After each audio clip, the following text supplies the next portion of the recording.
ये जो बर्फ है ना, पिघलता बड़ी तेज है।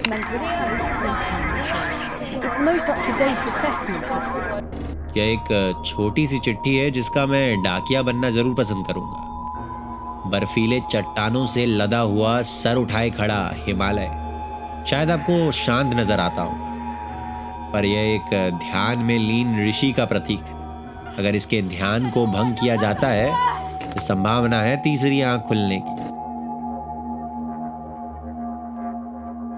ग्लोबल वार्मिंग, क्लाइमेट चेंज जैसे भारी शब्द मेरे लिए पहले भूगोल की किताब तक ही सीमित थे, जब तक मुझे नेपाल जाने का मौका नहीं मिला था। क्यों, आपको आजकल मौसम का मिजाज जरा बदला हुआ नजर नहीं आता?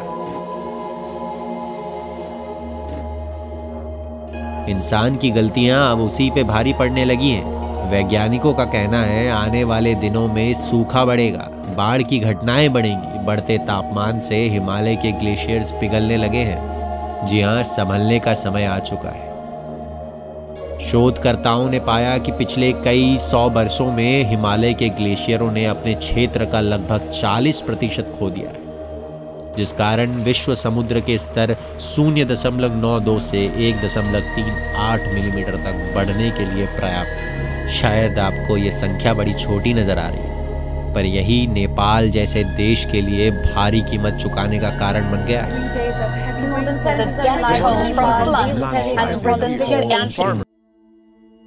जब मुझे नेपाल जाने का मौका मिला, इस देश की खूबसूरती ने मेरे मन को शहर के शोर से दूर शांति दी। नेपाल के लोगों की मेहनत और इस जगह की सुंदरता को यूं मानव द्वारा किए गए गलतियों से मैं गायब होने नहीं दे सकता। बढ़ता तापमान एक मुख्य कारण है ग्लेशियर्स के पिघलने का। हिमालय से निकलने वाली नदियां एक मुख्य स्रोत हैं आसपास के जनजीवन के लिए। बाढ़ एवं सूखे की समस्या इन लोगों के लिए बड़ी मुश्किलें पैदा कर सकती हैं। करोड़ों लोग सिंचाई, जल विद्युत और पीने के पानी के लिए हिमालय के ग्लेशियरों पर निर्भर हैं। कम कार्बन उत्सर्जन के बावजूद नेपाल जलवायु परिवर्तन यानी क्लाइमेट चेंज का खामियाजा भुगत रहा है। साल 2018 अगस्त के महीने में नेपाल के दक्षिणी सीमा के पार अचानक बाढ़ और भूस्खलन का अनुभव किया, जिसे 600 मिलियन अमेरिकी डॉलर का नुकसान हुआ। कई ऐसे खेत जो कभी सब्जियां उगाने के लिए उपयोग होते थे वो बंजर हो गए। याक के चरवाहे अपने पशुओं के लिए चारागाह खोजने के लिए संघर्ष करने लगे। वैज्ञानिकों ने पाया कि बढ़ते तापमान से हिमालय के नए क्षेत्रों में मलेरिया और डेंगू फैल सकता है, जहां ऊंचे इलाके में मच्छर दिखाई देने लगे हैं। हिमालय से निकलने वाली नदियां लगभग 8 देशों तक फैली हुई हैं और नेपाल की तरह भारत के बिहार, उत्तर प्रदेश और उत्तराखंड राज्यों में भी भूस्खलन और बाढ़ की आपदा हर साल कई करोड़ों लोगों का नुकसान करती है। मॉनसून के महीने में गंगा, काली, कोशी और ब्रह्मपुत्र में बढ़ता पानी भी एक गंभीर मुद्दा है। हिमालय सिर्फ एक आम पर्वत नहीं है। हिंदू धर्म में हिमालय को भगवान शिव का निवास स्थान भी माना जाता है। माउंट एवरेस्ट का आम तिब्बती नाम चोमुलुंगमा का अर्थ है विश्व की देवी माँ, एवं संस्कृत नाम सागरमथा का शाब्दिक अर्थ है स्वर्ग का शिखर। हिमालय पर्वत के कैलाश चोटी के मानसरोवर झील से हिंदू धर्म की पवित्र नदी गंगा भी अपनी यात्रा शुरू करती है। बचपन में भूगोल की किताब में कभी 4 Rs के बारे में पढ़ा था।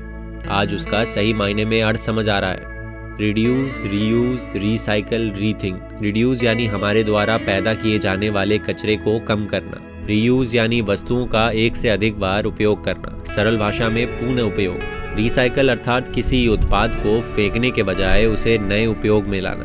एवं रीथिंक यानी इस बात पर विचार करना कि हमारे कार्य पर्यावरण को कैसे प्रभावित करते हैं। क्लाइमेट चेंज जैसी बड़ी समस्या से लड़ने के लिए हमें व्यक्तिगत स्तर से शुरुआत करनी होगी। कार्बन की खपत अपने स्तर से कम करके इस बड़ी लड़ाई के सिपाही बन सकते हैं। हम सब इतने पढ़े लिखे हैं और जानते हैं कि इसे कैसे रोका जा सकता है। जरूरत है तो बस हमारे एकाग्रित होने की और इसे नजरअंदाज न करके इसका हल निकालने की। हमें ये कहना छोड़ना पड़ेगा कि यार मेरे करने से क्या फायदा, क्योंकि क्या पता आप ही इस जंग के सेनापति हों।